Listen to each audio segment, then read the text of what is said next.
कोई ड्रम में, कोई फ्रिज में।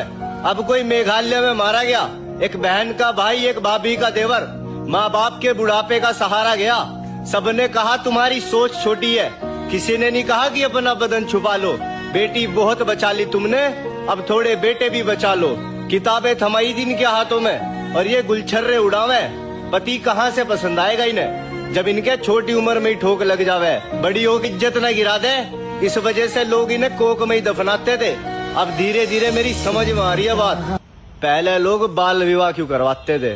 कम उम्र की लड़कियां बचपन में इश्क लड़ाती है, संबंध बनाती, कई बार संस्कृति से भी दूर गई। जो गहना होती स्त्री का वो लाश शर्म भी भूल गई।